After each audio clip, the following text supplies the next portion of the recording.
Hey, what's up? My name is Gabby. Welcome back to my channel, and today I'm going to be filming the first book haul of 2022!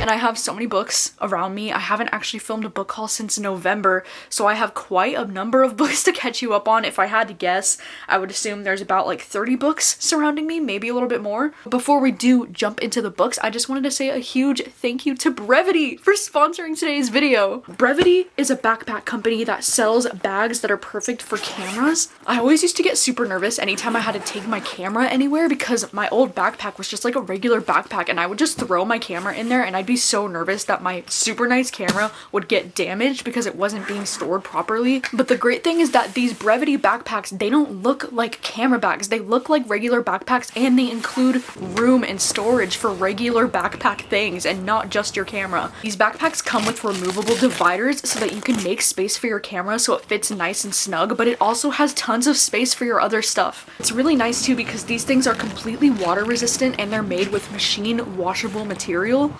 They are super lightweight and they're packed with features and they come in 10 different colors. I'm personally kind of obsessed with the side pocket so that you can get to things that are on the bottom of your bag without having to dig all the way through the top. I think that that's genius. There's also another zipper at the top where you can put an entire laptop in the back. Isn't that just wild? So yeah, make sure to go to www.brevity.co/gabbyreads or use my code gabbyreads at checkout to receive 10% off your first purchase. Thank you so much once again to Brevity for sponsoring today's video, and now let's get into the books. Right, so the first stack of books that I wanted to share with you are all of the books that were sent to me by Book of the Month, but because I've discussed these books in previous videos, I've been requested to only go over like the highlights or just get through these very quickly because I've talked about them before. But one that I have not talked about before that I'm very excited to show you is When the Sky Fell on Splendor, because yes, when I tell you that I'm obsessed with Book of the Month, I'm not joking because I have my own Book of the Month subscription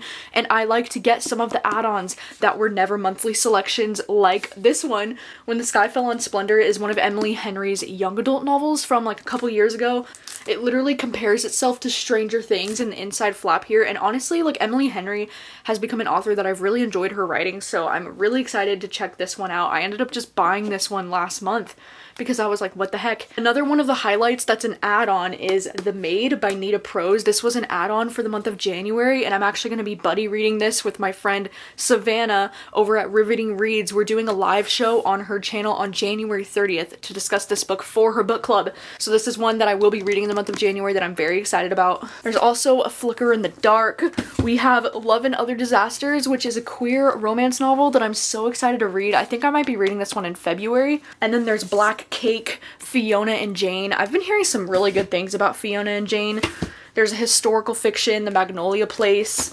And then we have Reckless Girls, which is the first book that I read in 2022. This one's the thriller selection, and it's from the same author as The Wife Upstairs, which is one that I previously really enjoyed. And then we have Somebody's Daughter, which is a memoir. This one's actually my current read at the moment. I would really like to read Olga Dies Dreaming and The Holiday Swap at some point in the future. These were both selections in the month of December that I haven't gone around to yet. We have The John Green, which was an add-on in the month of December. This is actually a nonfiction. It's a collection of essays, and I read this one earlier in the year, and I really enjoyed this one, so I'm really happy that this one was an add-on.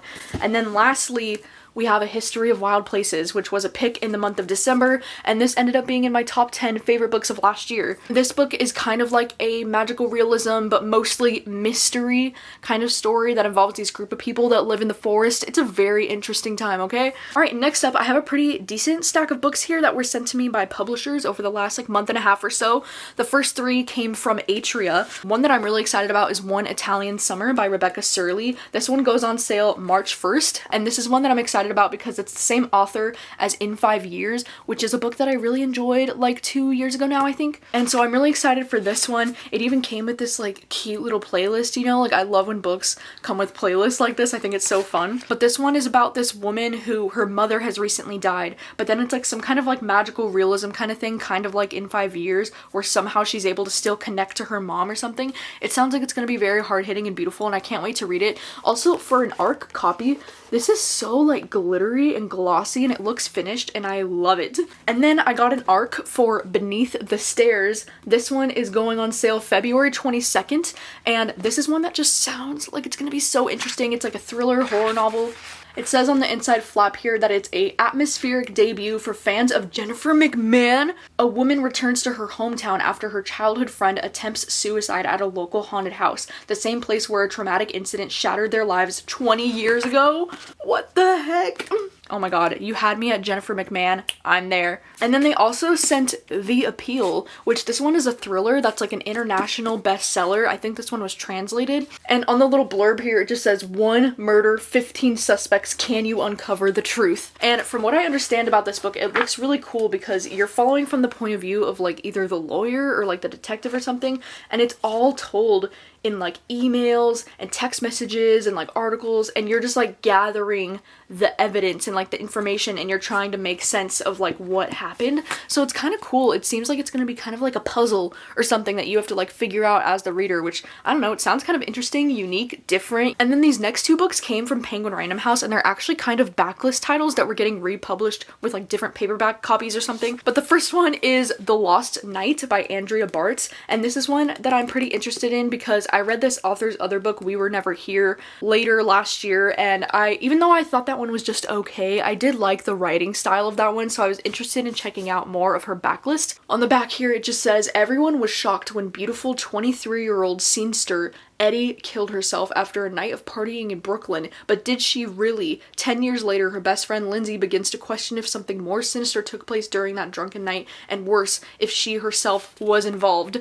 So, you know, it sounds like everything that I usually love in thrillers. Like, I love when characters go back to like 10 years ago when something happened and they're like, but did that actually happen? Freaking love that, so I can't wait to read this one. I also got Wuthering Heights by Emily Bronte, because this one is actually a classic novel that I have not yet read yet, that I've been hearing like good things about this one. I'm just really curious about this one. This one also has an introduction by Silvia Moreno Garcia at the start of this, so I think that's another reason why I was very intrigued. And I don't know, as I was talking about in my 2022 goals video, I'm trying to get more into some of the classics that I've been wanting to read for years, and this one's definitely up there, you know? I don't think I've read an Emily Bronte yet, so we'll just have to see how this goes. Next up, Avon sent me The Wedding Crasher by Mia Sosa. This is one that I'm pretty excited about. It goes on sale April 22nd, so this is quite an advanced copy here.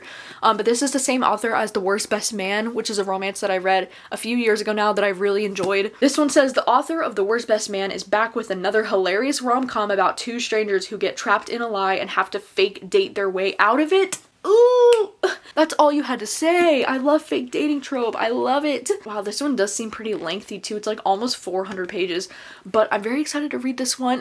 I've mentioned this before, but I kind of love books that take place with like weddings. Like I love when weddings are like involved in books. I don't even know why, but I just do. I just love it. I don't think I realized that this was fake dating, so like freaking cool. And then Grand Central Publishing sent In a New York Minute by Kate Spencer, and this one goes on sale March 15th. I do love this cover. I love these like colors here, and I love that it's like a little New York moment down here. I don't know, at the bottom here it does say for fans of Christina Lauren, and you know, that gives me a lot of hope. Are they a missed connection or meant to be? Ooh. Okay, next up from Berkeley Romance. I know you're gonna judge me, but it's fine. I got Ice Planet Barbarians by Ruby Dixon. This one's like this special edition cover, and it just honestly looked kind of beautiful. Like I kind of do like this cover, so I wanted to get this one because this book, if you aren't familiar with this book, it's kind of been like all the rage on booktube in the last like year or so. I've been seeing everyone making reading vlogs for like reading about Ice Planet Barbarians and different things like that, and I was just so fascinated because I feel like this is probably going to be something that I would hate. Like I'm probably going to hate this, but I also thought maybe it would be fun to just do a reading vlog reading this book one of these days. It says on the back, fall in love with the out-of-this-world romance between Georgie Caruthers, a human woman, and Vectel, an alien from another planet, in this expanded edition with bonus materials and an exclusive epilogue. So yeah, it's basically like Alien. I don't know, I'm intrigued, like I want to read it. And then HTP Books sent me Woman Last Seen by Adele Parks. This one goes on sale February 1st, so right around the corner. And this one is a thriller. If you couldn't tell from this cover, I get major thriller vibes from this. So it seems like we're following these different women who just never came home. Like it says this girl, Lee Fletcher, she went to work and then never came home. Their family is shattered. This other woman, Kay, she seemingly evaporated into thin air. Her husband is distraught. And then it says the detective knows that people disappear all the time, far too frequently. And it seems like this might have a detective point of view trying to figure out where these women went. But I don't know, I'm definitely intrigued by this one. We have a Lucy Folly blurb on the cover here, which is exciting. And yeah, I've heard this is another one that's like an international bestseller, so I think this book has published in other countries already, and it's getting good reviews so far. And then I'm so excited because MCD ended up sending me Devil House, which this one goes on sale very soon, January 25th. And I'm so freaking excited because this one is like a thriller horror novel. It says it's a gripping novel about murder, truth, and the dangers of storytelling. We're following this man who's a true crime writer, which is super cool. And it says this book blurs the line between fact and fiction. It combines daring, formal experimentation with the spellbinding tale of crime, writing memory, and artistic obsession. I don't even know, dude. I'm so freaking excited, and I freaking love this cover. It just looks so like vintage, you know, so 80s, and I'm kind of obsessed with it. And for this one being an ARC copy as well, this one just feels like so nicely made, and it feels like a finished copy. Like I feel like publishers are being more and more generous with how nice the ARC copies are, you know, like they're really beautiful. And then I saved the most exciting ARC for last that the publishers sent. I still have a ton of more books to get through after this, but this is the last one that was sent to me this month because holy shit, it's Something Wilder by Christina Lauren. This one came from Gallery Books, and this one goes on sale May 17th. So like, whoa, this is very early here, but like, oh my god. I'm so excited to be holding the new Christina Lauren book in my hands. If you didn't know, Christina Lauren is one of my favorite romance authors because they read The Unhoneymooners and I'm obsessed. And this is one that I don't even want to know too much about it going into it, to be honest, but I know that it takes place in the canyons of Utah. And on the back it just says, this is a charming, laugh-out-loud novel filled with adventure, treasure, and of course, love. So like, sign me up. I'm so excited for this. I can't wait. I love Christina Lauren so much. Right, next I have a few different books that were sent to me or gifted to me on Christmas. So I want to go through those because one of my friends, Jessie, over from Bow Ties and Books, you might know them on YouTube, they sent me The Visitor by Sergio Gomez. This was one that was on my Amazon wishlist, so like, thank you so much, Jessie. That is very kind of you. And yeah, this is The Visitor. It's a horror novella that I've been wanting to read for a very long time. It's really short and it takes place on Christmas, I think. And it involves like an alien. Like, see this little alien? I think he goes and like fucks up people's Christmas. It just sounds like it's gonna be really good. Unfortunately, I wasn't able to get to it during Christmas time this last year, but hopefully for this upcoming Christmas, this is happening. And then my friend Tanya over from Rustic Book Reviews ended up sending me 2 freaking books. She sent me The Girl in 6E and The Grin in the Dark Spine Shivers book. Both of these are books that I already ended up reading. I read these both for Winterween. So thank you so much to Tanya, so freaking kind. And then lastly, my sister gifted me 2 books on Christmas, which was so freaking cool. She gifted me The Lion's Den, which this is a thriller that I've been wanting to read for so freaking long because of my friend Olivia. She's always raving about this book, and from what I understand, it's like rich people murder vibes. And so for that reason, I'm excited. I'm here for this, and thank you so much to my sister. And then she also gifted me Those You Killed by Christopher Badcock, and this one was on my Amazon wishlist because this is like a horror novel that I just think sounds really interesting. Either way, I'm really excited for this one. I love this like red bold cover. I just think it looks so freaking cool. On to all the books that I have bought for myself in the last month and a half.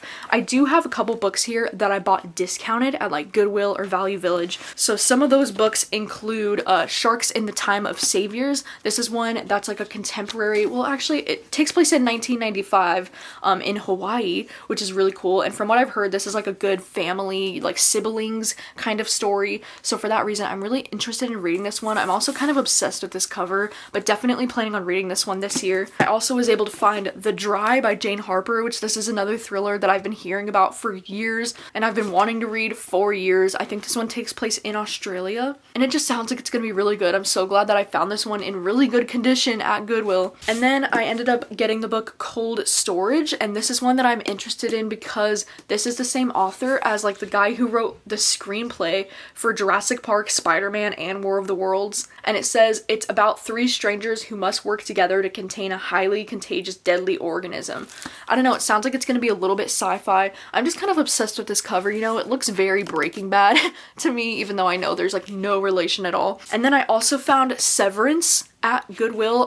This one's actually the Book of the Month edition, which is cool because I never actually owned this Book of the Month copy, but this was a pick back in December 2018. I've been hearing from a lot of people after I read Station 11, a lot of people were telling me they think I would like this one too, because I guess this one's also kind of like a post-apocalyptic. The little blurb at the top here just says, "Is it the end of the world or just another day at the office?" So I don't know, I've heard that it's like a moving, beautiful character story that takes place during a like post-apocalyptic kind of world or situation.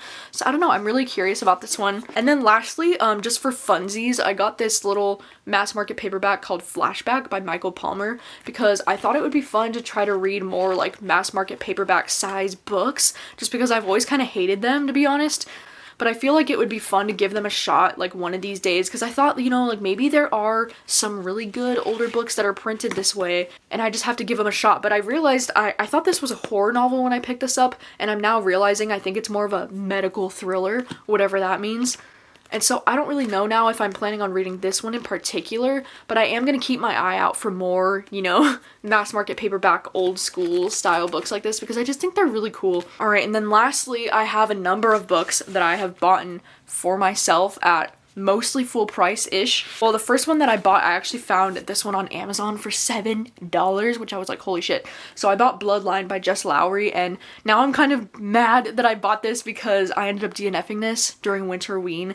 Honestly, don't know if I see myself getting back into this, but you know, I bought it, so I have it. I also bought To Where They Found Her by Kimberly McCrate because this is the BookTube pick for the month of January, so we will be having the live show very soon for this. I did announce on my Instagram that the live show is going to be on January 26th at 4 p.m. PST, so hopefully you can join us, but this is one that we are reading together for January, so I bought this one. I also ended up buying Every Last Secret by A.R. Torre because I went to Amazon Books when I was at the mall down near Seattle, and they have the Amazon bookstore there, which is kind of cool. Like, I don't know, I really like that bookstore. It's kind of cool because it's like a physical store, but then you get the Amazon prices on books. Like, I don't know, it's really interesting. But anyways, I was so excited when they had this there because this is one of the ones that I've been wanting to read for a really long time. I also bought The Gunkle off of Thrift Books, which is a website that I've never even heard of before, and now I'm like freaking yes, obsessed. But this one, all I really know is that it's about a gay uncle, and I've been seeing this book on a lot of people's like favorite books of the year list for 2021, so I'm really curious about this one. I also bought These Silent Woods by Kimi Cunningham Grant, and this is a mystery thriller book that I'm really excited about. It just says no electricity, no family, no connection to the outside world. And it's about how this dad and his young daughter have lived in isolation for years, and now like something's going on, like something's happening. It sounds like it's gonna be freaking amazing. And then lastly, at the Barnes & Noble like 50% off sale, I ended up buying Where They Wait and Reprieve. Both of these books were books that I was like so friggin' hyped about. They're both horror novels, and this is one that I actually did read during Winterween, so if you'd like to see all of my thoughts, I have many thoughts on this book. Yeah, I will link my Winterween vlogs down below. And then also Reprieve just sounds like it's gonna be one of the coolest books ever. From what I've heard though, I've heard that it's more of a thriller and less of a horror novel, so if you go in with the right expectations, you're more likely to enjoy it. But on the blurb here, it says, a chilling and blisteringly relevant literary novel of social horror centered around a brutal killing that takes place in a full contact haunted escape room. Like, haunted escape room? And it takes place in 1997. Like, there's just so much about this that I'm intrigued by, so I had to have it, you know? Yeah, those are all of the books that I have hauled in the last like month and a half or so. It's been a really great month and a half of hauling books. I'm very excited about a lot of these. So yeah, that is all of the things. Thank you so much for watching. Don't forget to check out Brevity. I really do think these backpacks are freaking fantastic. And yeah, thank you so much for watching. As always, thanks for hanging out. I would love to know if you're you're also interested in reading any of these books, or if you have read any of these books, what are your thoughts on them? I'm very much looking forward to the BookTube live show coming up here soon, and I also have a very exciting announcement about the upcoming BookTube picks coming very soon for you. So yeah, thank you so much for hanging out, and I will see you very soon with another video. Bye.